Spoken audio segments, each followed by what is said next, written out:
Bonjour et bienvenue sur l'émission de rentrée d'Allo Fly. Nous accueillons aujourd'hui Bérangère Cournu autour d'un texte qui s'appelle L'éco-corbalyseur et qui est publié aux Nouvelles Attila.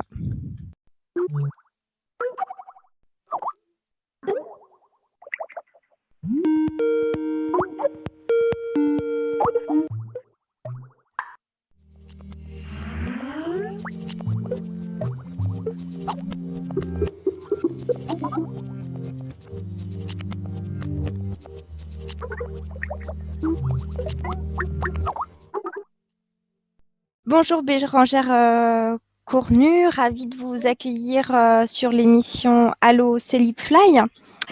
Pour donc ce livre qui s'intitule Les corcobaliseurs. Donc déjà, une première question, pourquoi avoir choisi un titre si difficilement prononçable, tant et si bien que vous jouez d'ailleurs sur sa difficile prononciation dans le livre?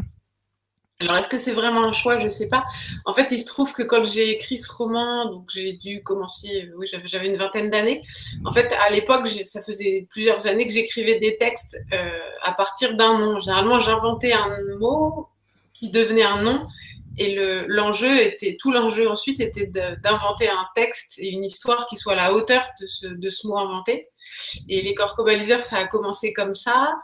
Et il se trouve que à l'époque c'était des textes courts, mais celui-là a pris, comme on peut dire que la mayonnaise a pris, et c'est devenu un roman. Et en fait, au cours de la rédaction de ce roman, je me suis aperçue que en fait le mot je l'avais pas complètement inventé et qu'en fait il venait d'un poème d'Henri Michaud qui s'appelle Le Grand Combat. Alors non pas en l'état, mais dans le Grand Combat, à un moment, Michaud dit il l'aura Paris et Ara et les Corcobalis. Donc voilà, d'un verbe inventé par Michaud, j'avais fait un nom.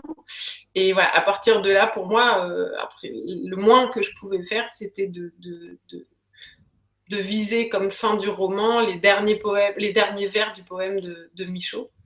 Euh, voilà, donc c'est un mot inventé, c'était pas fait exprès pour embêter le lecteur. C'était vraiment à l'époque un goût des mots, des noms comme ça qui pouvaient intriguer. Et puis c'est trouvé que à l'époque, je lisais énormément Michaud, je travaillais même sur Michaud. Et voilà, en fait, c'est une réminiscence tout simplement. Et voilà, après, le moins que je pouvais faire, c'était ensuite le rendre hommage en mettant le poème au début du roman. Et puis en terminant le roman lui-même par les derniers vers du poème de Michaud. Voilà. De votre livre que vous nommez roman, j'aurais envie de dire que c'est une quête entre polar, conte merveilleux. D'ailleurs, il y a une partie du récit qui se passe en Bretagne et une recherche que je qualifierais de psychanalytique.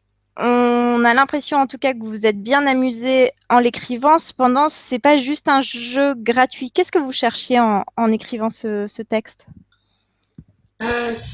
Comme c'est un premier roman, donc c'était un premier texte au long cours pour moi. Donc je cherchais pas quelque chose de précis. Par contre, je cherchais, ça c'est sûr, je l'ai un peu vécu, cette écriture de roman, je l'ai un peu vécu comme une exploration. Alors c'est amusant que vous parliez de rivage breton, parce que je suis pas sûre de le dire à aucun moment.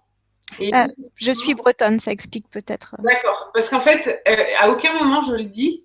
Et en fait, c'est à la fin du roman que je me suis aperçue que toute la topographie du roman correspondait à un lieu très précis en Bretagne, qui est un lieu qui a marqué un jour mes vacances d'enfance, voilà, une année très particulière dans ma vie.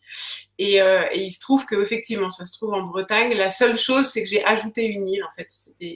En fait, c'est la presqu'île de Gavre et avec Belle-Île en face, je crois. Enfin, et donc, c'est amusant que vous ayez remarqué ça parce qu'effectivement, je crois que je le dis nulle part et pour moi, c'est très clair aussi. La carte du roman pourrait s'appliquer à une partie du littoral breton. Voilà, ça c'est pour les lieux. Donc, ça nous amène un peu à la psychanalyse dans le sens où je l'avais pas voulu et que voilà, c'est un lieu qui est remonté. Donc, sans doute que c'est une partie de mon histoire qui est remontée aussi à ce moment-là, sans que je le veuille nécessairement. Et ensuite, vous parliez aussi de polar. Le côté polar, je pense que ça vient de la quête intérieure, sans doute, que mène le personnage principal, la narratrice, en même temps que ses deux frères. Et puis, donc voilà, encore pas un hasard, j'allais dire, mais c'était pas quelque chose de voulu. Et en revanche, sur le conte merveilleux, on va dire que voilà, ça c'est la seule part que j'assume vraiment. C'est-à-dire que ça c'est mon univers, ça c'est les choses que j'avais envie d'exploiter dès le départ. Voilà, c'est ma façon de, oui, c'est ma façon d'explorer le monde, c'est de transposer des choses, voilà, qui pourraient avoir un semblant de réalité dans des univers merveilleux que je trouve, voilà, beaucoup plus excitants, beaucoup plus oui, beaucoup plus ouvert pour l'imaginaire qu'est le mien. Et voilà. Donc voilà, tout ce que je peux dire, c'est voilà, la seule part que j'assume vraiment, c'est celle du conte merveilleux. Et tout le reste, ça m'est venu de façon moins volontaire et assumée, mais plus tard, quoi, pas sur le moment. Mais je parlais aussi de psychanalyse parce que, enfin, finalement, ce merveilleux, souvent, il est très, très proche du rêve ou de l'analyse qu'on pourrait avoir de rêve, et notamment parce que votre texte est jonché de métaphores poétiques qui sont nombreuses.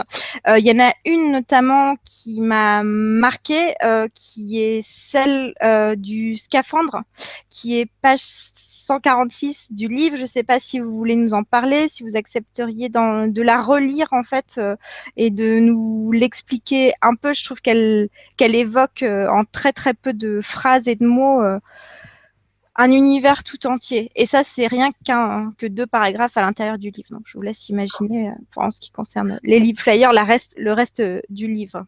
Ouais. Bah, déjà, enfin, sur la question psychanalytique, enfin, ou de la quête, en tout cas, ce que je peux répondre, bah, sauf que là, ça m'échappe tout de suite. Moi, je sais plus, je vais prendre le passage en. Ah oui, non, c'est ça. Non, non, sur la psychanalyse, c'est super important. C'est sur le rêve, effectivement.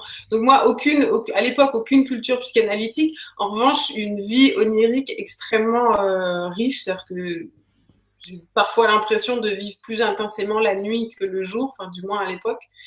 Euh, et, euh, et voilà, et sans doute, ça a énormément et toujours nourri mon écriture, et c'est toujours le cas aujourd'hui. Donc voilà, c'était le cas il y a, oui.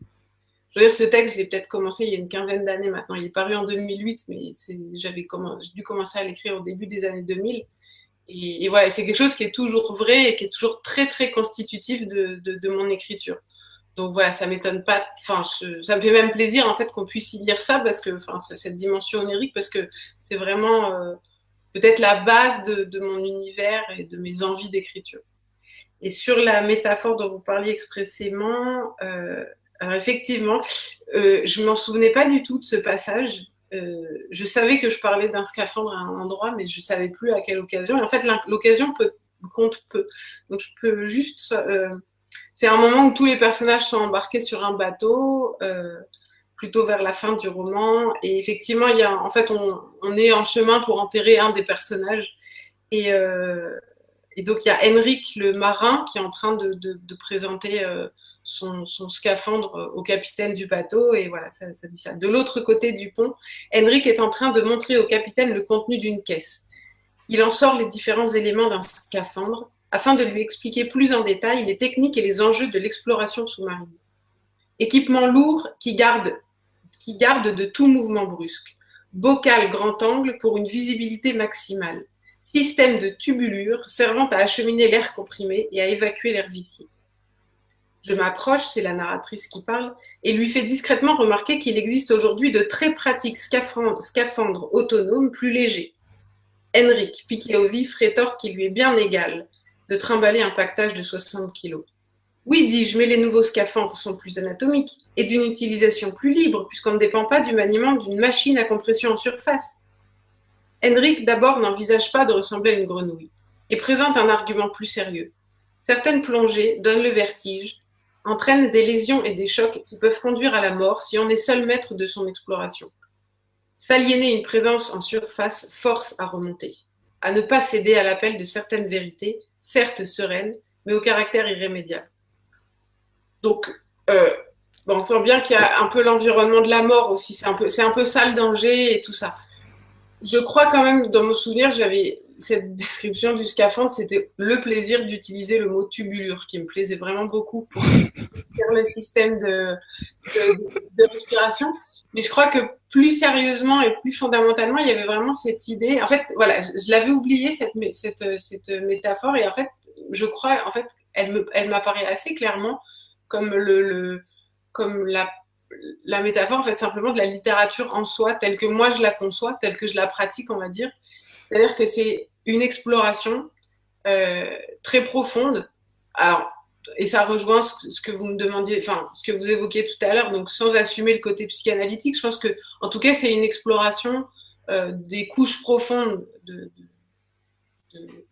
d'une histoire. Après, moi, vraiment, ça m'importe pas du tout de parler de moi, d'histoire de famille et tout ça, mais je crois qu'on a tous un vécu et voilà. Après, en fait, ça c'est comme une matière première et la littérature, c'est ce qui permet, avec des images poétiques, d'aller explorer ces zones-là. Et je crois que la différence que fait Henrik, donc elle, la narratrice, elle voudrait un scaphandre un peu léger. Et peut-être un peu superficiel. Et le marin, lui, qui serait plus l'écrivain, on va dire, il est plus conscient qu'il faut un équipement lourd, qu'il faut prendre son temps, qu'on n'est pas dans un univers justement de surface.